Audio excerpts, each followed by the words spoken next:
You're listening to Second Generation Christian Television. Today is Saturday, March 15th, 2025. Date stamp. This is part 2 of Fire from the Sky. I wanted to continue because we were having a meeting in the lunchroom, and this is when Coca-Cola was starting. And I remember that meeting like it was yesterday. We were all sitting in the lunchroom, and our supervisor, he asked this very weird question. He asked those who were in our teams, who's afraid? And there were some people who actually raised their hands. And at this time when COVID was just starting, there was a great fear. Everybody had so much fear. And the public was all fearful. Everybody was fearful. And there were some people who held up their hands, and he allowed them to go home. So it's like they couldn't stay on the shift because they were scared. He gave them the opportunity to punch out and go home. Now, when he was asking that question, I sensed and I felt, because I told you again, I could feel energy. I could see it and I could feel it. I don't always feel it. I don't always see it. It depends on how it fluctuates and if it's strong. So anyway, when he asked that question, I felt in the lunchroom, cafeteria area, the atmosphere, fear was in the atmosphere. It was so heavy, like a blanket. And I actually felt that fear all on my skin, like it was pressing on my skin, like it was alive, trying to get into my body.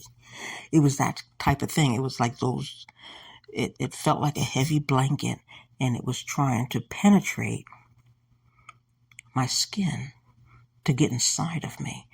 That's how heavy a blanket of fear I felt in the cafeteria. And I knew and sensed and felt that it was coming from those Wi-Fi routers. Like I told you before, there was 2 routers in the lunchroom. One near the kitchen, but it's still in the lunchroom, but it's near the kitchen. And the other one that was in the cafeteria lunchroom was to the right, that leads down the hallway that goes out the front door of the building. And like I said, the third one was upstairs. But I felt that this fear was like, it was artificial, that it was, how can I put it? It was just like an artificial fear. It felt like it was not a part of me. It wasn't on the inside of me. It was on the outside of me. And it penetrated the atmosphere.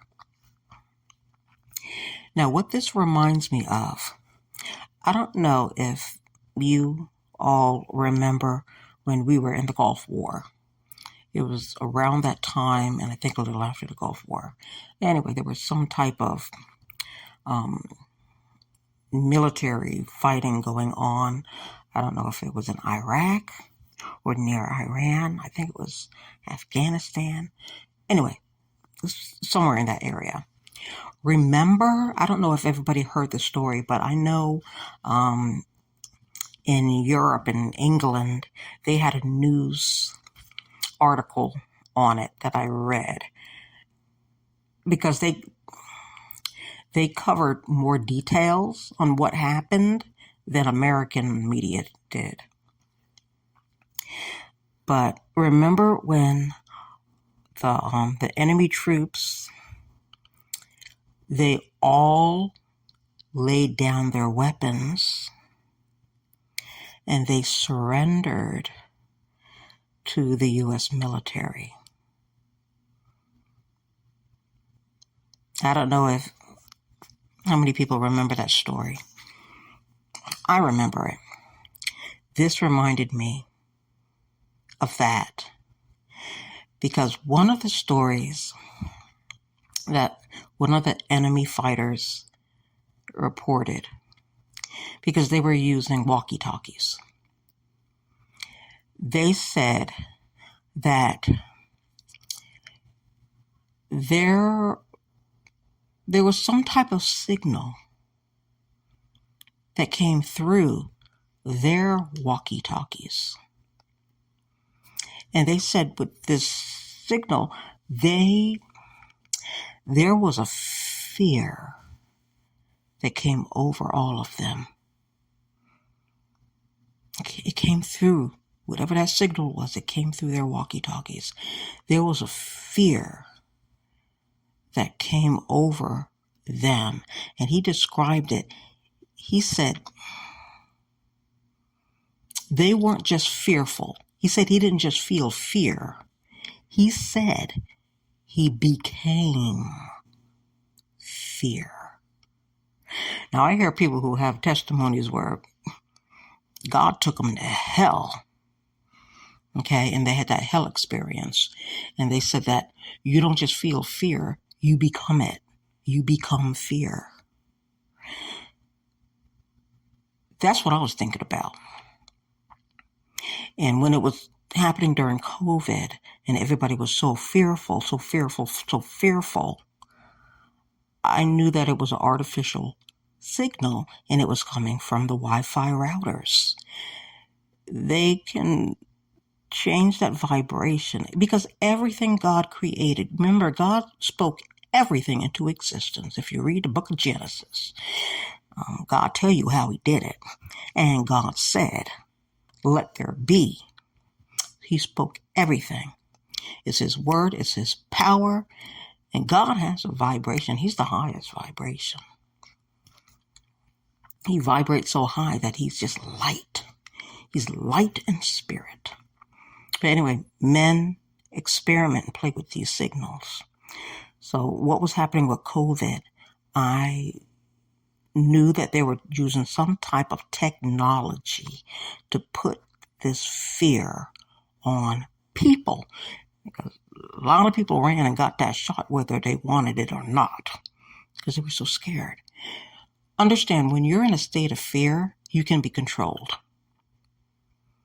You're not going to think rational. Okay? So anyway, that's what it reminded me of. So anyway, when I was feeling this fear, I was like, and it was like, all of a sudden I knew. I said, wait a second. That is not my fear. That is not inside of me. That's on the outside of me. And I rebuke that fear. Jesus' name, I'm not receiving it. And so, when I had prayed that and, I was in the cafeteria, all of a sudden a peace came over me. Everybody else was just scared, afraid. And from that moment on, like I told you before, they were doing so many experiments on us. People were following rules and doing things out of protocol. And the higher ups were telling us to break protocol. So this is another thing I knew that was suspicious. Because I'm going to say it, we were working for Allergan. AbbVie Pharmaceuticals took over and bought them out, but we were still getting paychecks that say Allergan on it. And I believe before that it was LifeCell. Okay, I wasn't there when it was called LifeCell. Allergan Pharmaceuticals bought out LifeCell, and then AbbVie Pharmaceuticals bought out Allergan. Okay, and they were preparing for something because, like I said, I started working for Allergan well before COVID started, and we were getting sick well before COVID started. And yeah, with the same symptoms that people were talking about what COVID is now. But before that, it was so bad. People were just calling out and calling out and calling out. And we actually had to, because we're in the clean rooms, for us to talk to other people in the other clean rooms, we actually had walkie-talkies.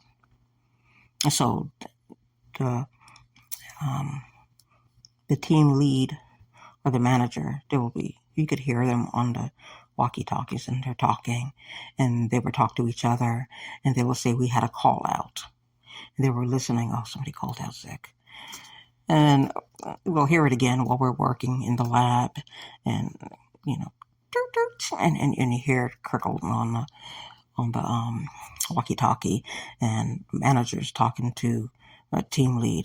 Oh, we have another call out, because they have to know who's going to be coming in and working, because we need a certain amount of people to do certain tasks.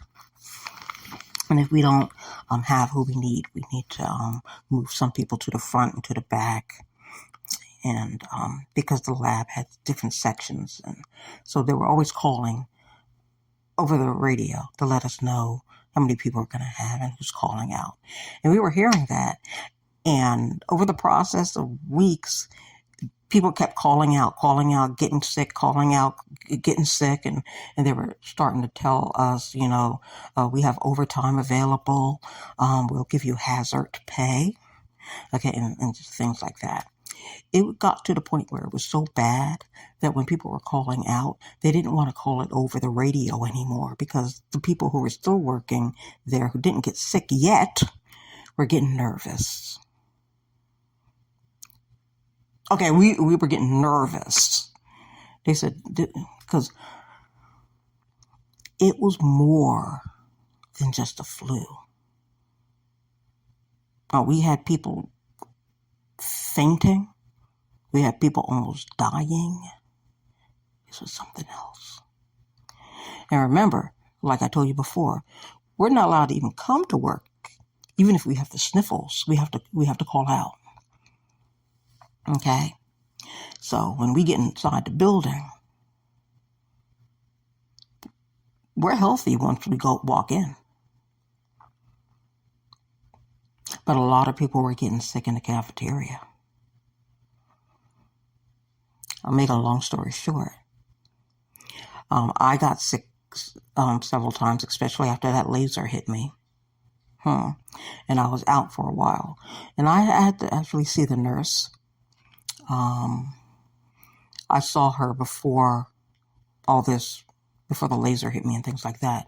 And because I had to at least get some type of note, because I didn't want to eat lunch in a lunchroom anymore because I was getting sick there. And I actually told the nurse that it's radiation poisoning. Now, she didn't want to believe that. She was checking everything, trying to look for signs of COVID, trying to look for signs of COVID. I actually sensed that this nurse, and I don't know, maybe it was something with this whole medical field. This nurse was like trying to rule out everything and just try to focus on maybe it's COVID. What a one-track mind. When did doctors ever do that? In the past, they used to use process of elimination to find out what's really going on. But she had a one-track mind. Everything was trying to make it to be a COVID thing. Trying to make it to be a COVID thing. But anyway, at that time, there were mentioning on the announcements that you had to wait 2 weeks before you can get a blood test. A lot of people don't know that it takes two weeks for radiation to be detoxed out of your body, and there's no trace of radiation anymore. And the damage is just left behind whatever the radiation did. Okay? But anyway, I actually, not with a nurse, I actually had to go to the doctor. And I went to the doctor, and I told him what this was. I told him I'm having radiation poisoning because I was getting sick before with 2G, but it was mild. Okay? Headaches and insomnia. That's why I had to stop sleeping with my phone. I had to put it on airplane mode, or I just turn it off. My phone was freaky weird because I'd be turning it off in the middle of the night. It'll turn itself on. So I don't know if it was downloading or doing some type of information, download or update or something. And I'm like, why is this phone turning on by itself? And I kept the phone far away from me. So anyway, so I let him know since 2G, probably was feeling something with 1G. But 2G, I was already getting sick. And then 3G come on, and then I was having insomnia and migraines and things like that. And I had to keep my phone far from me or put it on airplane mode. And then my family's like, every time we try to call you and you don't pick up your phone. And I'm like, I don't always have my phone on me. Okay? And my phone was getting me sick. That was the reason. And I hold on to my phone for a long time. I take years before I upgrade. They got to force me to upgrade. I mean, I hold on to phones so long, the phone starts malfunctioning, then it doesn't want to turn on, and they try to lock me out of my phone, and they force me to upgrade. That's when I upgrade, when they finally lock me out of the phone and the app stop working and things like that. I'm forced to upgrade because I don't run out and just get the newest phone. I don't do that. And I'm not opening up my phone with my eyeball, scanning my fingers and my fingerprints and my iris. You know, I'm not doing all that. Don't give them your DNA and don't give them your biological metrics. Okay?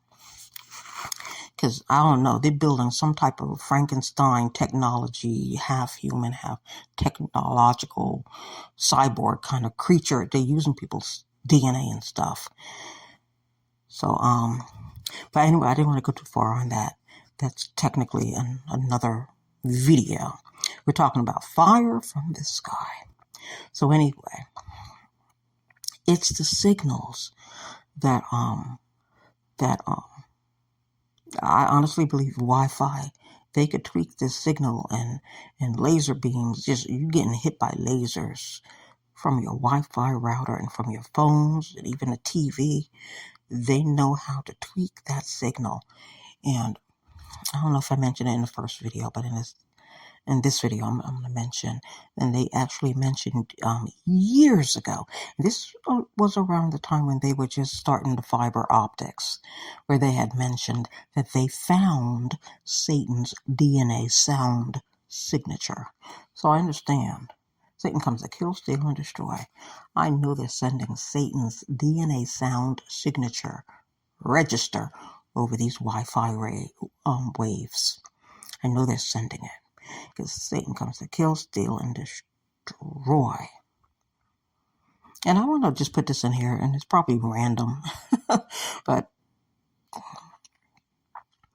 you notice that people are getting gray hairs earlier? Do you notice that people are getting wrinkles earlier? This Wi-Fi radiation actually accelerates the aging process too, and your body breaks down faster. Okay? Because I remember when I was younger, people didn't get cancer until their 50s and 60s. But now children are getting cancer. It's through the Wi-Fi. It's through the technology. Especially when they have these kids playing these video games and they're in front of the computer and the video game for hours and hours and hours at a time. They want them to bathe in these signals. And it's killing us. And they know it. But they want to call it a virus. They want to call it something else. They want to say it's this and it's that. And we're going to pull the grapes off the market because the grapes got you sick and things like that. They want you looking all over the place.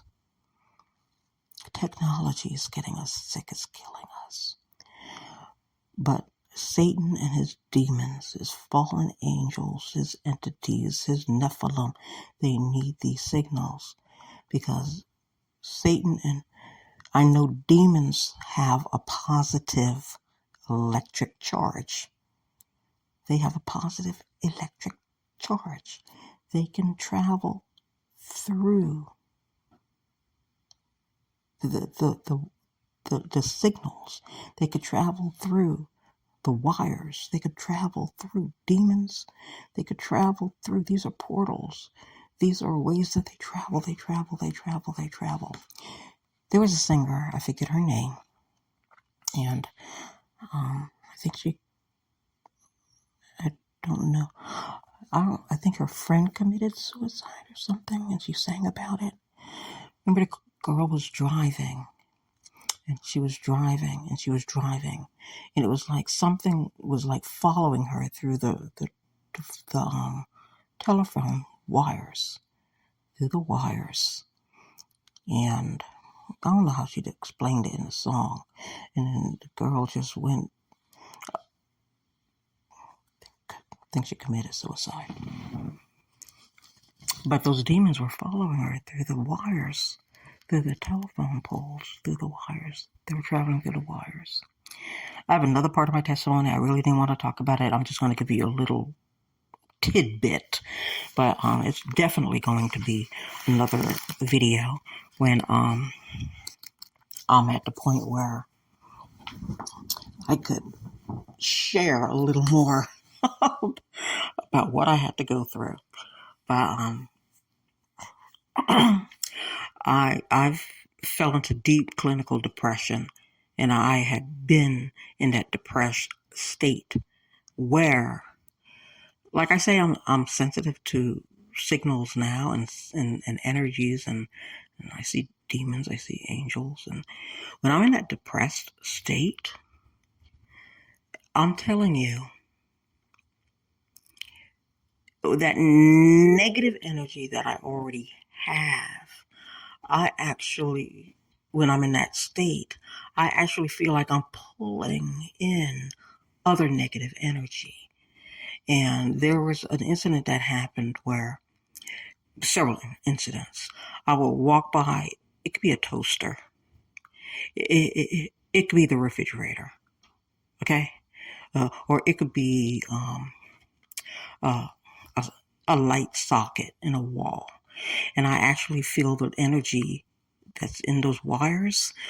It's like I pull it out. It's like attracted to me. And it's a negative force.